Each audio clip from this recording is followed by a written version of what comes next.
rasgar, desapaixonado disso, o que vai havendo é uma mobilização crescente que aquilo é importante, que é sinal de uma identidade que elas possam fazer parte também.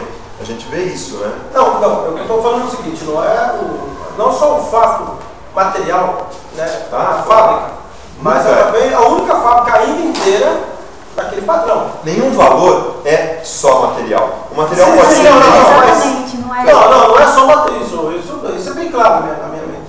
Certo? Tem todo um valor cultural, mas ele, filme inteiro, tem mais importância. Claro. Se você demolir ali, acabou. Lógico. Para algumas pessoas. Algumas pessoas demolir. Se você demolir aquilo, certo? Desaparece. Não desaparece a luta dos queixadas, que vai continuar sendo um símbolo de identidade, mas desaparece o marco.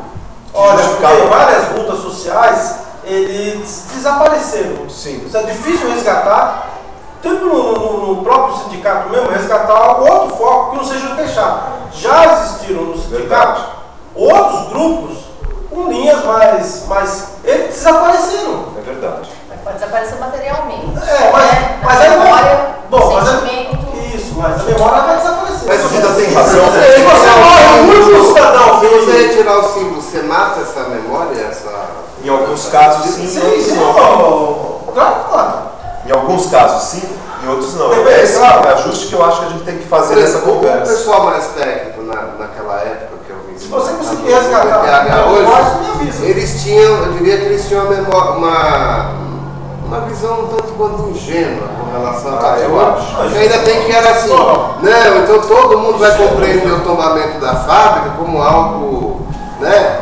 Então, só o tombamento per si já leva as pessoas a protegerem um lugar. Talvez no Vale do Paraíba, com essa memória e essa coisa, as pessoas imediatamente entenderiam como protegida, não precisaria nem tombar, elas mesmas já cuidariam disso. No caso da fábrica, essa ingenuidade de que, porque virou tombado e porque isso é tão forte, vai proteger tanto o pessoal do DPH. E aí não correram com a história da desapropriação. E aí é isso que a gente viu há 30 anos.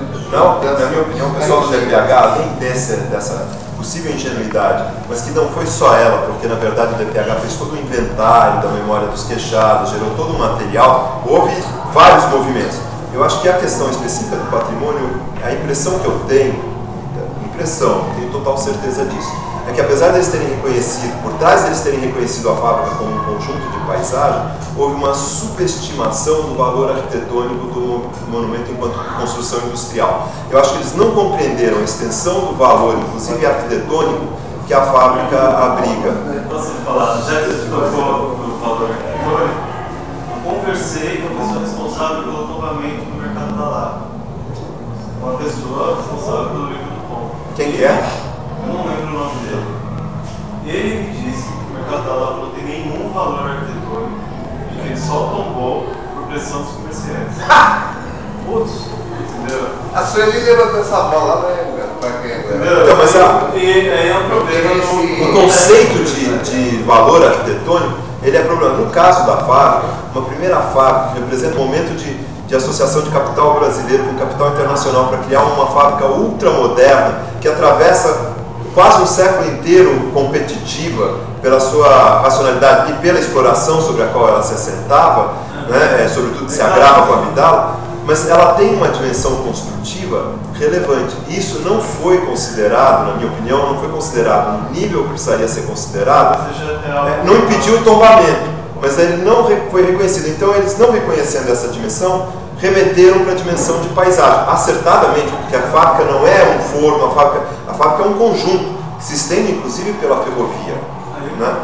Uma pergunta que eu queria fazer dessa petição de comunicação com o DPH, não seria também interessante colocar um reforço sobre o valor arquitetônico da fábrica? O que você está falando? Na carta? Na carta.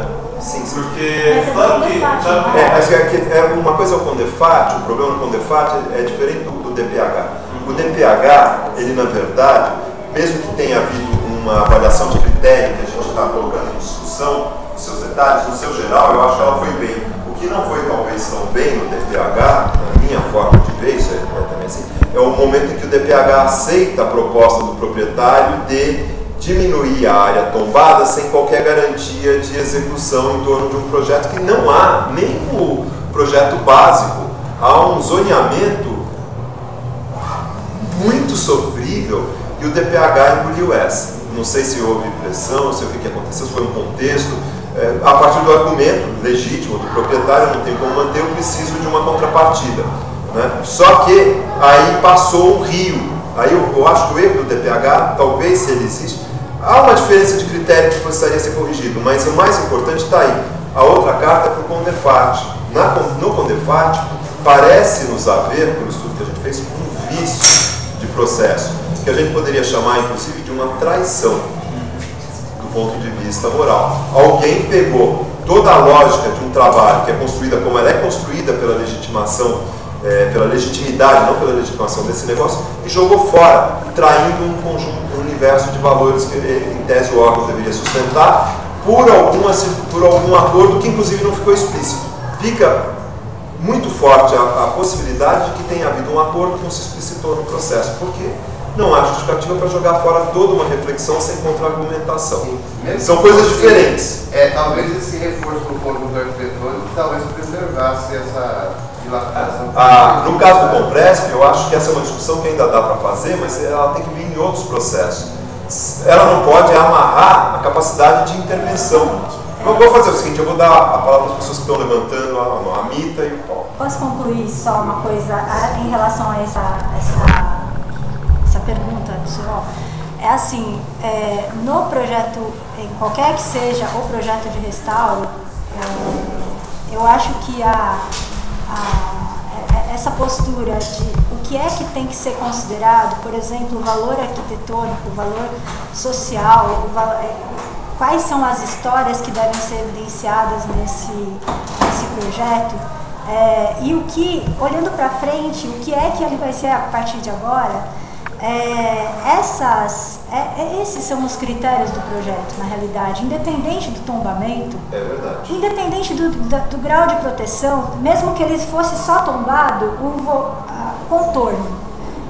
A gente é que atribui, na realidade, a importância que a gente quer dar, que a gente quer que todo mundo conheça. Então, independente de ser tombado ou não ser tombado, que nível que ele foi tombado, não sei o quê, a gente tem que colocar em evidência o que é que importa pra gente e pra quem vai vir depois. Não é porque o tombamento não está incidindo sobre esse aspecto ou aquele outro, é que você não tem que evidenciar. Eu acho que o contrário.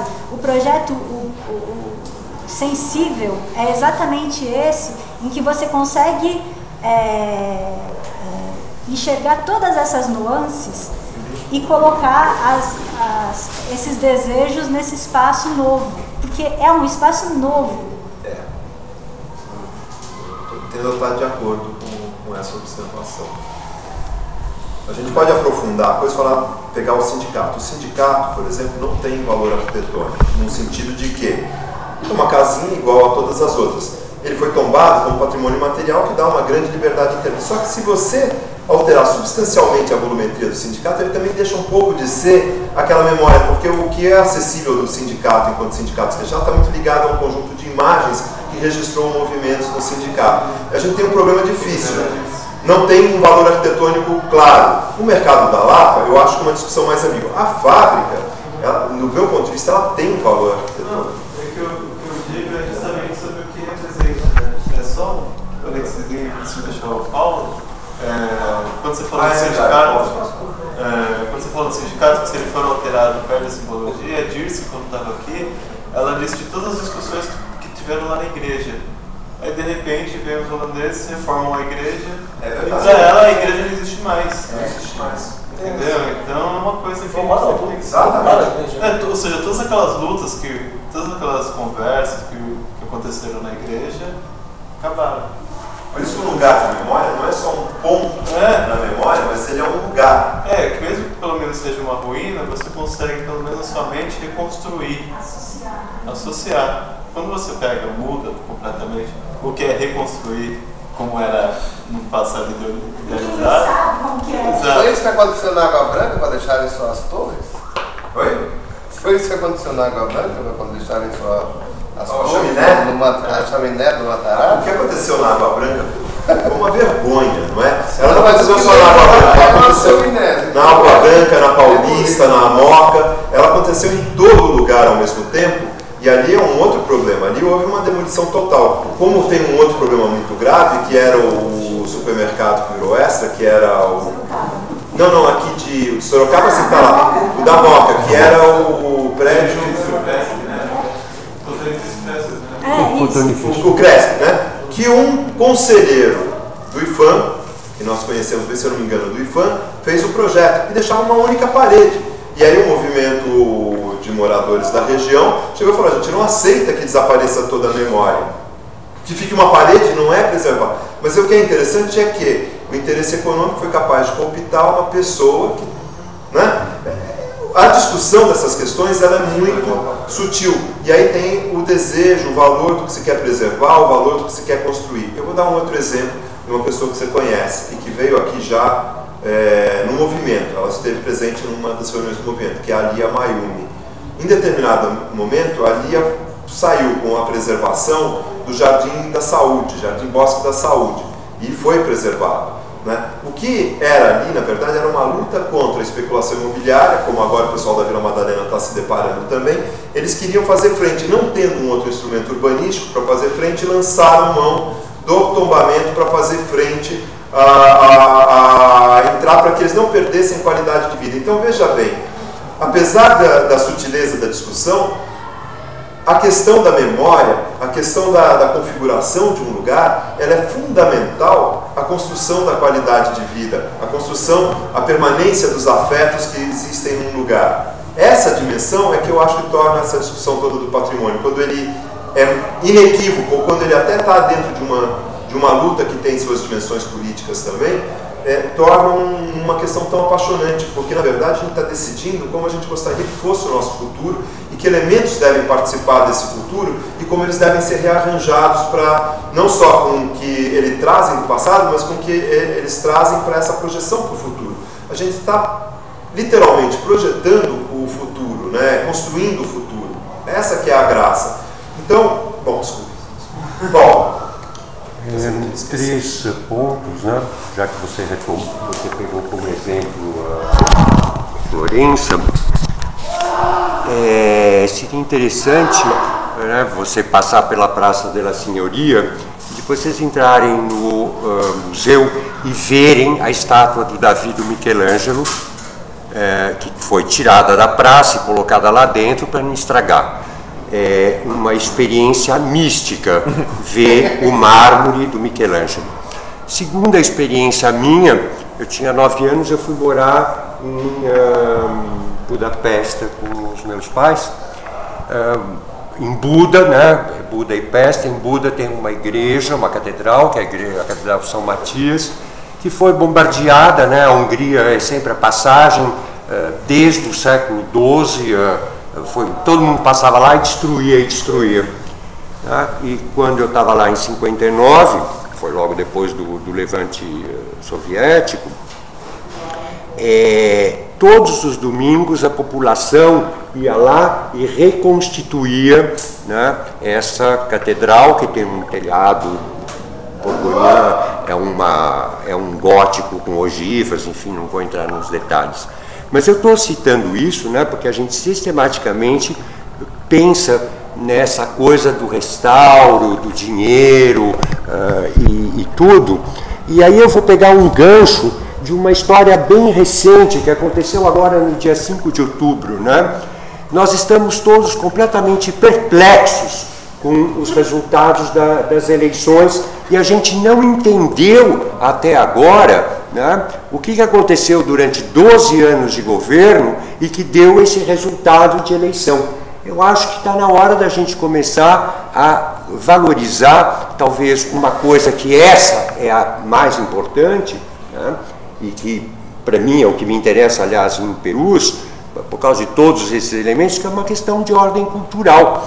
Eu acho que a gente tem que começar a divulgar, né, e compartilhar o que é uma cultura. Né? A minha não é nem a cultura lá do século XVIII, os seus detalhes, nem a minha que venho como acadêmico, ou não sei das quantas, mas que a cultura de um país e de um povo são todas as coisas juntas. E me parece que isso não está sendo feito. Então a gente fica se preocupado como é que a gente vai financiar, como é que a gente vai fazer. Se nós nos preocuparmos realmente, né, em educarmos no sentido maior, né, e de dizermos que a cultura nos pertence, ora, é um detalhe discutir se são ruínas ou se é um imóvel a ser restaurado, porque as pessoas saberão o que aquilo quer dizer, né? Elas reconhecerão a técnica do Michelangelo e a escolha do mármore, porque é de tal ordem o poder que tem lá dentro, né? E me parece que é isso que não está sendo feito. Nós estamos diante de uma coisa muito complicada, né? Quer dizer, as coisas estão ruindo em todos os sentidos e as pessoas ficam fazendo discursos maravilhosos sobre coisas que, no meu entender, desculpe, não são o objeto, né, que a gente deveria estar discutindo. Seria muito bom que esse curso, né, a gente tem conversado muito no Facebook, algumas pessoas. Seria muito bom que a gente realmente começasse a conversar, porque eu acho que os problemas eles estão em outro lugar que não nessas questões, a ruína, a restauração, o financiamento. Eu acho que é uma coisa mais vasta. Falei. Eu só queria fazer Paulo, você me instiga para falar um negócio que eu estou segurando há muito tempo falando. Às vezes quando eu falo alguma coisa com relação à cultura negra, parece que assim, o cara só fala sobre cultura negra. Mas assim, foi de uma pessoa dentro do movimento negro que eu ouvi que a história do Brasil, ela pode ser contada, não, a história do negro pode ser contada sem a história do Brasil. Mas a história do Brasil jamais pode ser contada sem a história do negro. Então quando você me fala isso, eu estou aqui segurando para falar alguma coisa, o Paulo acabou disparando, você tem um triângulo histórico de São Paulo, onde a história do negro nessa cidade não está representada.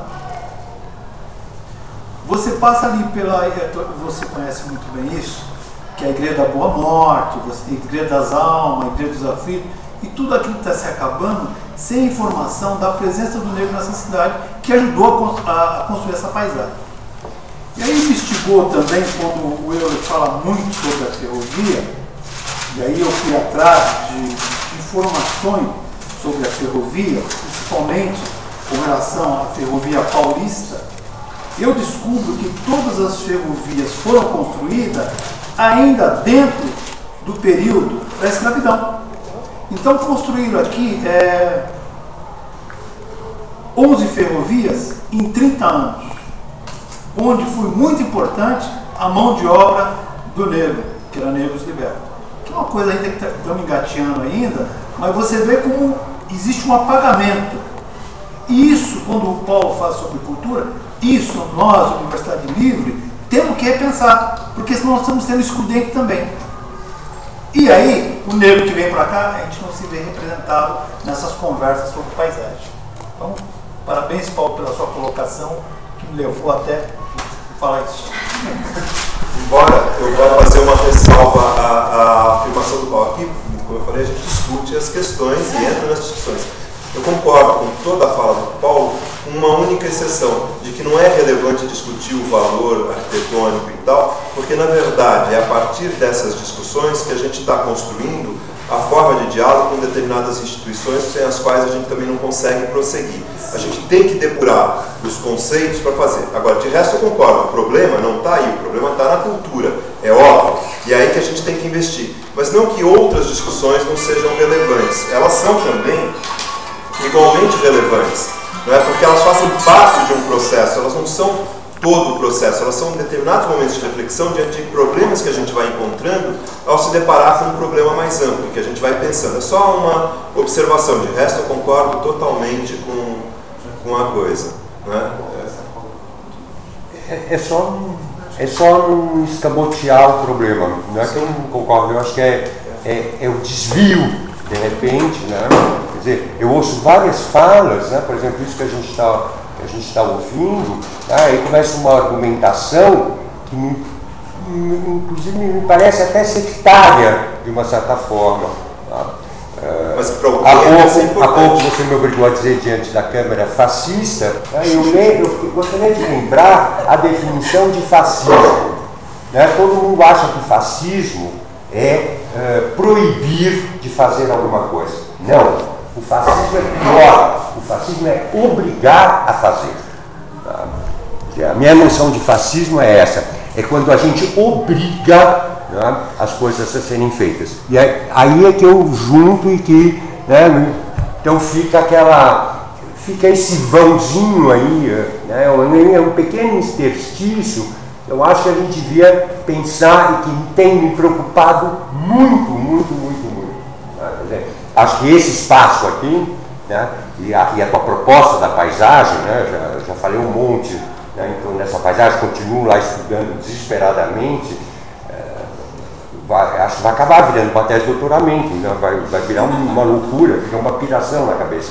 Mas esse espaço tudo aqui, ele deveria ser repensado. O ano que vem, não sei, sugestão minha, sou sapo de fora, tá? Mas é a ampliação disso, essa coisa da cultura, que me parece absolutamente fundamental, porque senão, como é que a gente faz para resolver esse problema imediato, sempre esse problema imediato? E também porque o patrimônio em si, ele não é um presépio. Ele não é um presépio exposto e para chamar a atenção das pessoas. Não é isso. Eu acho que nesse sentido ele tem muito mais o sentido de ser um memorial do que ser não é? Ele não é a construção, é tudo que está em torno dele, o que ele significa, é que está em questão aqui. Não é ele em si. Claro que não. Agora, eu acho que eu ainda estou preso na observação do Paulo. Concordo, é totalmente a questão da cultura. Toda a nossa discussão é em cima da questão da cultura. Só que a ação que a gente pode exercer sobre as coisas, elas passam também por uma institucionalização possível e são os instrumentos que a gente tem em mãos para lidar. O que a gente estava discutindo aqui agora é como se configuram esses instrumentos. Então, se o grau de preservação, se ele foi incluído adequadamente ou não, se tudo que ele representa está lá ou não, faz parte de um processo de formação de conceitos e também de como que a gente pode se apropriar dos instrumentos para poder fazer valer as ideias que a gente está fazendo. Eu acho que a discussão ela é necessária, eu volto a dizer, eu acho que ela é necessária, ela não é menor, ela não é a totalidade da coisa, nem é o alvo da coisa, mas essa apropriação dos instrumentos, essa configuração mais adequada dos instrumentos, são as ferramentas que a gente tem para poder atuar numa coletividade tão ampla como essa em que a gente existe. Então, nesse ponto é que eu acho que isso é necessário. Apropriar-se dos instrumentos, lógico, então, sempre. Mas essa era a discussão que estava acontecendo aqui, é de como que esses instrumentos se configuram. Mas é que, não sei se então eu é que estou obcecado, né? De repente é que me parece que a coisa despenca para um imediatismo, ou para uma... Não, pelo contrário. Que é um pouco... mas é porque ele está muito permeado disso, né? Para com essa punheta e vamos fazer um grande shopping, porque é muito melhor ter o grande shopping, porque isso daí revitaliza, e você não está vendo que o problema é a fome. Você acredita nisso? Lógico que não, mas no fundo, o som, certo? O som, de vez em quando, né, me soa nesse Mas não sentido. é isso. A gente está construindo a possibilidade. Essa possibilidade ela tem que ser construída longamente. Então, se a gente não ficar num processo de elaboração, eu não acho que seja uma punheta, porque, veja bem, eu acho que está mais para sexo mesmo, porque a gente criou instrumento no plano diretor, né, a gente criou parque no plano diretor, a gente criou um movimento, conseguiu o compromisso do Haddad de desapropriação do lugar. Eu acho que tem toda uma construção que ela é teórica, mas ela é uma teoria baseada numa experiência. Eu me preocuparia só com uma coisa em função do que você falou. A disciplina pensada para o próximo semestre, e que ela veio a partir de uma demanda mais forte do movimento, né, era de que ela se voltasse para a questão do projeto. E aí sim, essas questões mais imediatas vão caracterizar provavelmente boa parte do semestre que vem. E pode ser o filho. Hã? Pode ser o filho. Pode ser o filho.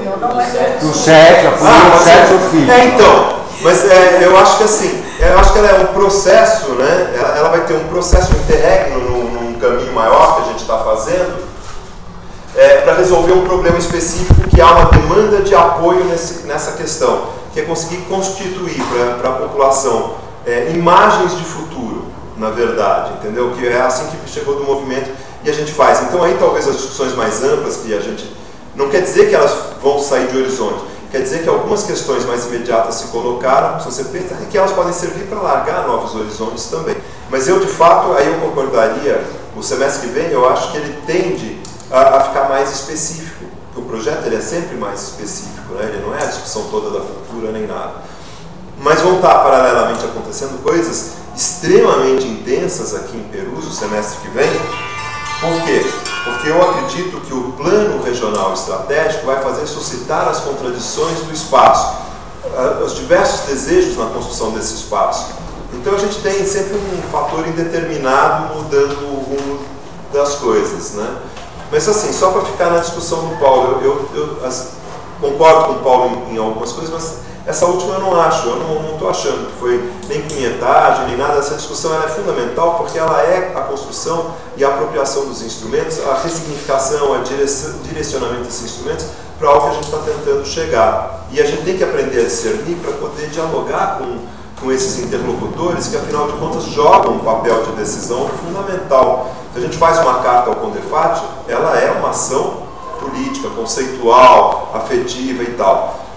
Se a gente faz ela não muda a realidade das coisas. Mas se a gente faz é porque a gente acredita que isso é uma das etapas de forçar as coisas. Se a gente não compreender exatamente o papel, a potência que essas coisas têm, os limites que elas têm, a gente joga errado. E aí vem esse pessoal que domina esses recursos e engole para cima. É a minha forma de ver, né? Então eu acho que é necessário a gente refletir sobre isso, embora o alvo não seja isso, porque senão ficaria a burocracia pura e simples, né? Aí vamos protocolar a coisa. Eu não acho que o alvo aqui é construir uma ideia, eu imagino isso, é construir uma poética. Eu acho que esse é o alvo. Tanto que a gente, volta a dizer, a gente não pode esquecer que a fábrica não está isolada. Ela faz parte de um território mais amplo e é a construção desse território que deve ser a meta da nossa reflexão final. Só para jogar na discussão. E o JC continua sem resposta, porque acho que não tem mais tempo de avançar. Mas... Eu só lembraria que o movimento ele tem um título que me parece, que é o que me fascina, que se chama reapropriar-se. Eu acho que nunca se deve esquecer isso sob hipótese alguma, porque reapropriar-se é claro. É inventar. É muito claro o que quer dizer reapropriar. E reapropriar-se todos nós. Quer dizer, não o morador daqui, nem os queixadas, mas a cidade, o estado, o país, o mundo. Eu penso assim. Essa amplitude, né? essa grandeza, né? Essa pertinência que não... E mais, como caber dentro disso tantos projetos diferentes como esses nós, mesmo aqui representamos visões diferentes, não temos as mesmas visões, ainda que sejamos unidos por alguns propósitos comuns, não temos a mesma visão. Como que esse reapropriar-se vai abrigar tantas possibilidades diferentes? Porque o que a gente vai ver a semana que vem é diferente de tudo que a gente já conversou aqui até agora. Eu tenho a impressão que vai acontecer isso, vamos ver, mas eu tenho a impressão que a semana que vem vai entrar num dado totalmente diferente de tudo que a gente caminhou até agora, que muda, inclusive, muitos dos termos das nossas conversas. Eu não sei, vamos ver se vai ser isso mesmo. Você que acha alguns encontros e desencontros temporários, né? Quando você levanta isso e fala assim, por que eles estão trabalhando no show, no resgate da cultura negra? Então, como fazer essa linkagem com esse processo e essa participação histórica? E aqui em Perus, qual a participação da cultura negra aqui em Perus, a partir de qual momento? Essas coisas todas podem ser feitas. Agora, também pode ser a contribuição que você traz, né, JC? Eu acho que está todo mundo sensível à questão. A gente só não consegue dar conta de todas elas. Mas é aí, cara, eu estou totalmente negro com você, cara. Eu quero isso. Dá uma bata. Tem que fazer. Já ganhou outra? Eu comprei aqui. Eu ganhei. Não, é verdade, cara. Mas traz também, né? Como você está fazendo, aliás. Acabou?